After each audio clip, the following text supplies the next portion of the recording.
So there is no possible way for me to have a 100% for sure answer to this question, not being a part of the Fanverse initiative myself. It is not my intention to pull a theft king regarding this topic.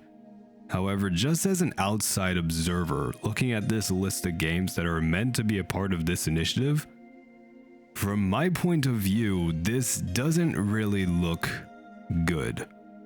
We got Emil here who actively made 3 times as many games by not being in the initiative.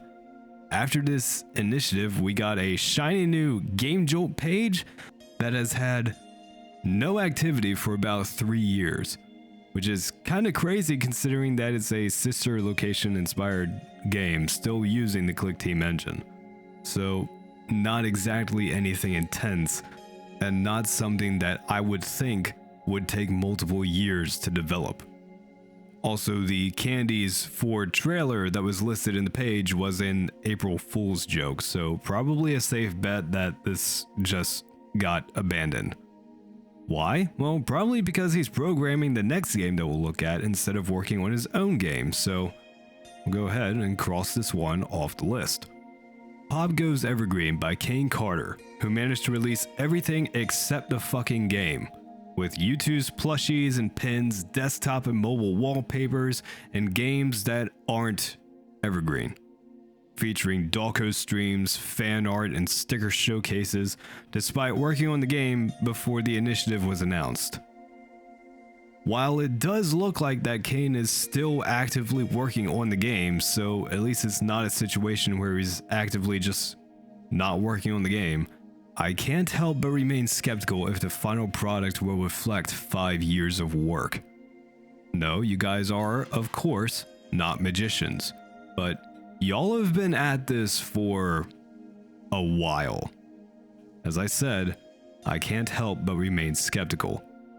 I think my biggest concern is this potentially going the post-shift 2 route, and you're adding entirely too much when doing less would make for a better experience for the player. But of course I'm not the developer, so I can't possibly know this for sure. And just to make sure we remain perfectly clear, Dalco does not speak for everyone. I suppose we shall see if you ever finish and release your game, Mr. Carter. But this game gets a question mark. Next we have Fiznom's FNAF Plus, where we managed to get a YouTuber to make a playable interpretation of the game before the actual dev of the fucking game. And then said game was cancelled and will never see the light of day. And we talked about the situation with Lost Pause games, so there's no need to bring that up again. But Fiznom was working on the game, then he was putting off working on the game and mostly went back to streaming, and then the game got cancelled following some drama. So cross that off the list. Next we have the Joy of Creation. Now it says in the post here that Nixon would be doing Joy of Creation the Ignited Collection, and I found a post about it on Game Jolt, but no game page. We do have this Steam page, but it just says Joy of Creation. I'm not entirely sure if this is meant to be this Ignited Collection or not, but this is the only activity that I've seen from this guy. And speaking of this page, we only just recently, and by recently I mean like a year ago, got a playable public demo for, with a planned release date of to be announced. Which, I'm gonna be honest for a minute, anytime I see this, I immediately write it off as never getting finished. Because I've seen game after game after game after game have this and never release. Ever. So who fucking knows? Question mark. And lastly, the only one to actually make the game announced with the Fanverse initiative is Flumpty's 3, released over 3 years ago. 1 check mark. Did the Fanverse initiative fail?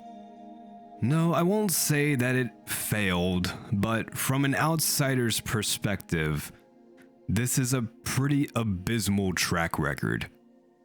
I get taking your time to make the thing the best product that it can be, and I get that game development can take a long time. I just can't help but wonder what the fuck people are doing that's making this shit take as long as it is.